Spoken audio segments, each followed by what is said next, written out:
नमस्कार, मैं अभिषेक सिंह आप सबका स्वागत करता हूं आपके अपने news channel news headquarter Chhattisgarh पर। जी हां, आज है शनिवार और हर शनिवार हम कोशिश करते हैं आपको कोरबा जिले से कुछ ऐसे लोगों को मिला सकें जिन्हें देखकर आपको प्रेरणा मिले कि आप अपनी लाइफ में आई मुश्किलों से लड़कर कैसे आगे बढ़ सकते हैं। हम इस कार्यक्रम में समाज के कुछ ऐसे लोगों को भी उजागर करते हैं जो कि हमारे समाज को चलाने में एक अहम हिस्सा निभाते हैं। हालांकि कभी कभी वो हमारे समाज से ओझल भी हो जाते हैं।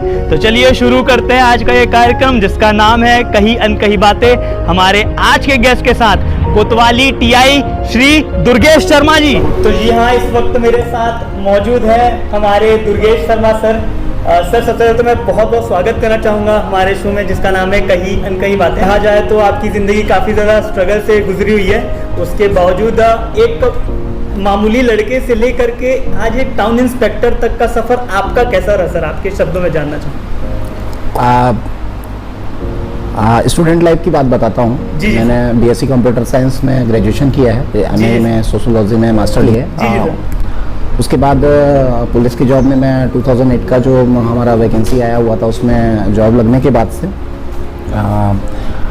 कोरबा जिला ट्रेनिंग के बाद जस्ट जो प्रोविज़न होता है हम लोगों का प्रोविज़न पीरियड होता है ट्रेनिंग का, जो फील्ड में ट्रेनिंग होती है उसमें कोरबा जिले में ही मुझे 2012 में पोस्टिंग मिली थी, जहाँ मेरी पोस्टिंग हुई थी प्रोविज़न पीरियड में। यहाँ मेरी फील्ड की ट्रेनिंग हुई है कोरबा जिले में ही। कोरबा जिले में कोतवाली थाना में काफ़ी दिनों तक मैंने प्रोविज़न पीरियड अपना काटा है और फिर अलग अलग थानों में थाना के प्रभार में भी रहा हूँ। उसके बाद मई 2013 में मेरी पोस्टिंग रेगुलर पोस्टिंग जो थी वो बस्तर जिला में हुआ था, जहाँ से 5.5 साल लगातार मेरी पोस्टिंग रही है।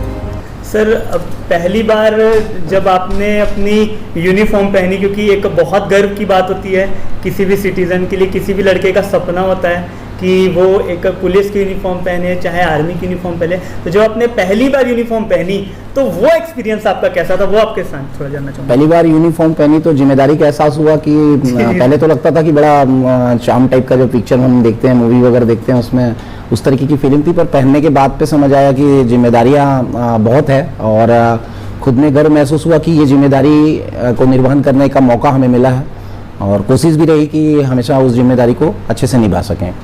बहुत बहुत धन्यवाद सर। और अभी जो लॉकडाउन का सर ये जो टाइम चल रहा था, ये सर एक पुलिस के नज़रिए से कितना ज़्यादा टफ टाइम था, कैसे लोगों को हैंडल करना पड़ रहा था, कई सारी कंट्रोवर्सीज भी दूसरों के लिए हुई है, तो आप इस चीज़ को किस नज़रिए से देखते हैं सर? लॉकडाउन जो था वो सभी के लिए थोड़ा सा मुश्किल समय था।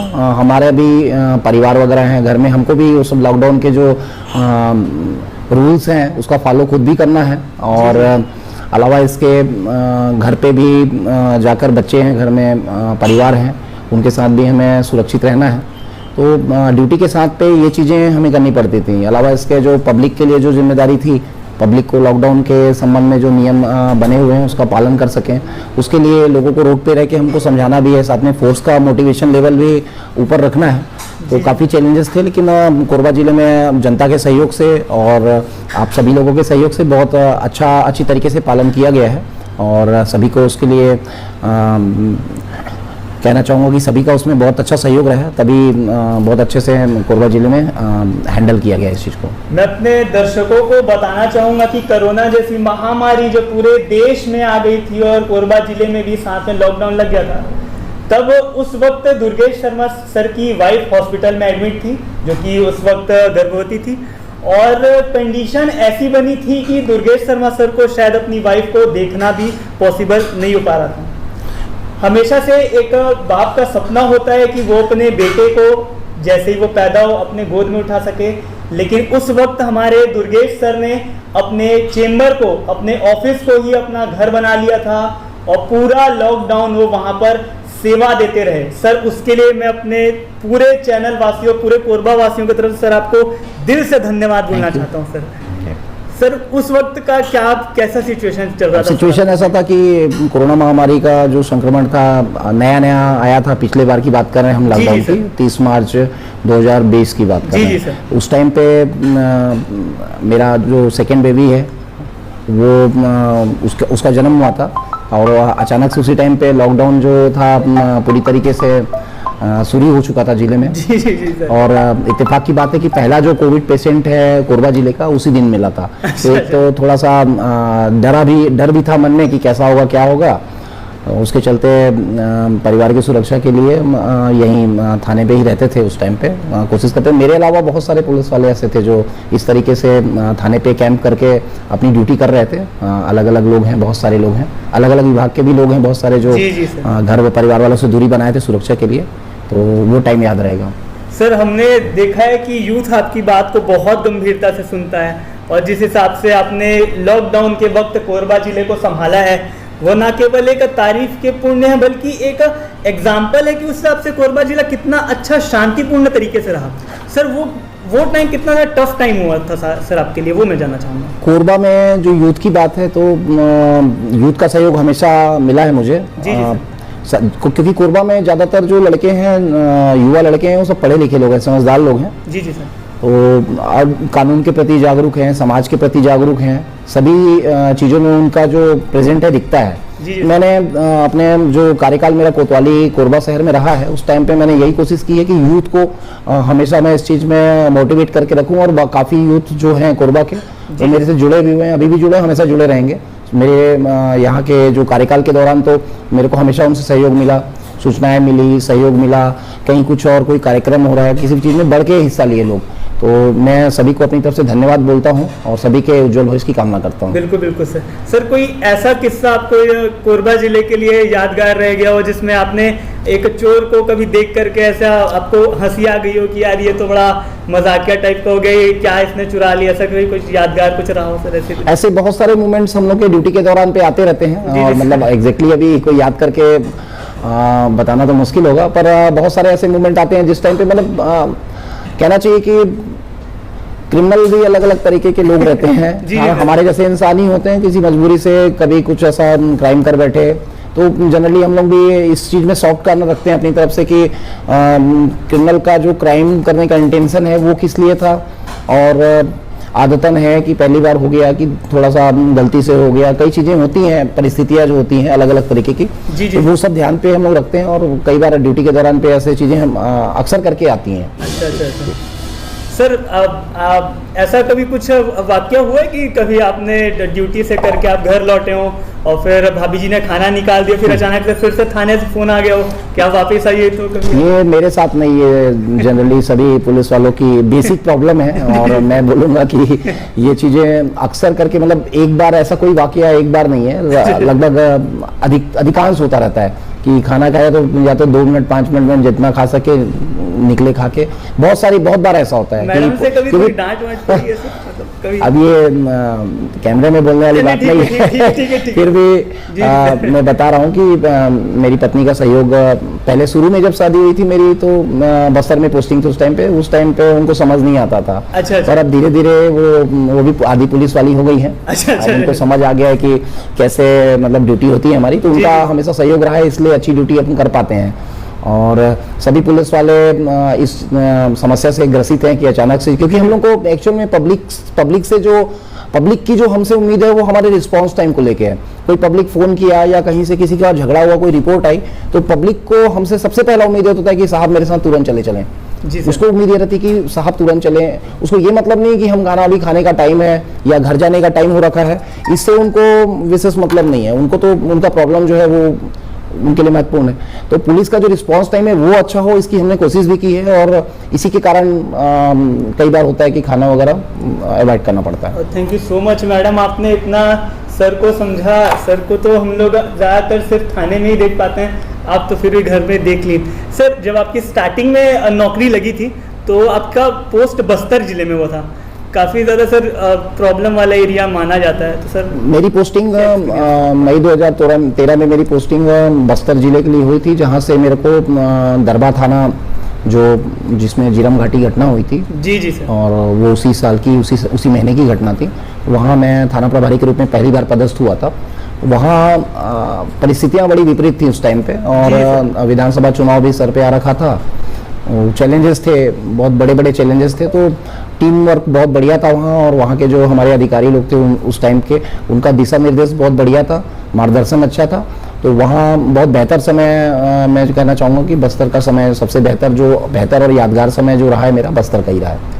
सर ड्यूटी करते वक्त जब कभी भी आंदोलन होता है या फिर कभी भी भीड़ किसी जगह इकट्ठा होती है किसी चीज़ को करने के लिए, चाहे कैंडल मार्च या फिर कुछ भी, तो हमने देखा है कई बार भीड़ उग्र हो जाती है, कई बार ऐसे सिचुएशन सर्कमस्टेंसेस बन जाते हैं जो कि पॉसिबल उस टाइम पे फिक्स नहीं होते हैं। तो वो situation as a town inspector कितना ज़्यादा टफ हो जाता है सिचुएशन को सर? वैसे तो कोरबा के जनप्रतिनिधि वगैरह जो भी हैं और पब्लिक जो भी है ना, वो सारे लोग समझदार हैं। तो मैं कई बार देखा हूँ कि ऐसी जो भीड़ इकट्ठा होती, कभी कुछ प्रदर्शन हुआ या कुछ हुआ, तो बड़े शालीनता से सारे लोग अपना संवैधानिक तरीके से ही करते रहे हैं। कभी ऐसा मौका नहीं मिला, गिने चुने 1-2 बार हुए हैं कि थोड़ा सा गहमा-गहमी रही है, बट जो मुखिया लोग रहते हैं और जो सामने जो रहते हैं लोग, वो लोग काफ़ी अच्छे से सारी चीज़ों को हैंडल कर लेते हैं। और कभी अगर ऐसा दिक्कत हुआ तो उसके लिए तो हम हैं ही। बिल्कुल बिल्कुल सर।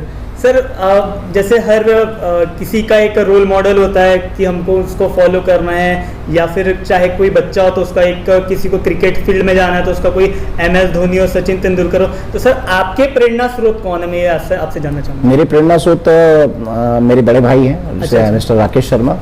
हमेशा उनके जैसा तो नहीं बन सकता कभी मैं, लेकिन उनको फॉलो करता हूँ।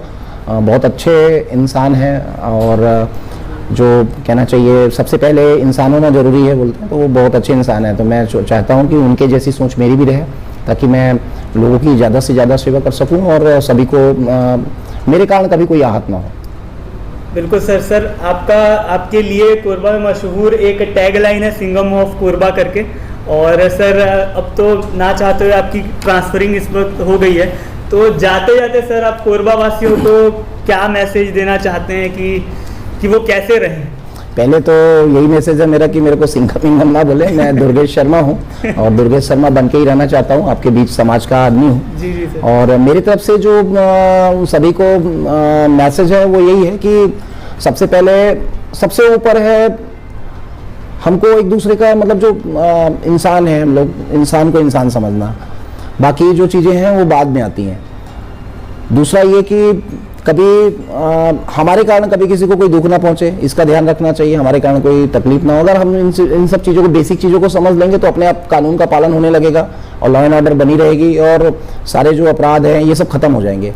तो मेरा सभी यूथ से, सभी लोगों से यही कहना है कि कानून व्यवस्था का हमेशा पालन करें, सम्मान करें, अपने देश पर गर्व करें, अपने प्रदेश पर गर्व करें, अपने जो हमारी जो गवर्नमेंट है उस पर गर्व करें। सब कहना चाहिए जो हमारे जो आदर्श हैं, जो देश के बड़े लोग रहे हैं, सम्मानीय लोग रहे हैं, उनको फॉलो करें, उनके सिद्धांतों पर चलें, तो कभी कोई मिस्टेक नहीं होगा और कभी कोई ऐसी स्थिति नहीं बनेगी जिससे ये सब कोई ऐसा गलत माहौल बने। Thank you so much sir. Sir आप हमारा चैनल देखते हैं? सर हमारा चैनल देखते हैं? बिल्कुल देखते हैं, आपका चैनल हम देखते रहते हैं हमेशा, और आप बहुत बढ़िया काम करते हो, है ना। आपकी जो बोलने की शैली वगैरह है, और कभी कभी अचानक ऐसे क्वेश्चन कर देते हो जिससे सामने वाला निरुत्तर हो जाता है फिर भी मैं तुमको बहुत बहुत शुभकामनाएं देता हूँ। बहुत अच्छा काम कर रहे हो और आगे भी भविष्य में अच्छे लोगों का अच्छा काम करो। इस तरीके से लोगों को मैसेज पहुँचता है कि किस तरीके से लाइफ स्टाइल रखनी है। Thank you so much sir. तो ये थे हमारे साथ श्री दुर्गेश शर्मा जी, और आशा करता हूँ आपको दुर्गेश शर्मा जी का मैसेज सुनकर बहुत अच्छा मोटिवेशन फील हुआ होगा, बहुत अच्छी प्रेरणा मिली होगी। देखते रहिए आप अपना news channel news headquarter Chhattisgarh. Sir जाते हैं एक बार वीडियो लाइक करना, सब्सक्राइब करना बोल दीजिए। हाँ भाई, सभी लोग हमारे अभिषेक भाई का जो वीडियो है उसको लाइक भी कर लेना और चैनल को सब्सक्राइब कर लेना, ये मैं अपनी तरफ से अपील कर रहा हूँ। Thank you so much sir. Thank you so much. तो मिलते हैं अगले किसी नए सफर पे एक नए मेहमान के साथ, एक नई पहचान के साथ। जय हिंद, जय भारत, जय छत्तीसगढ़।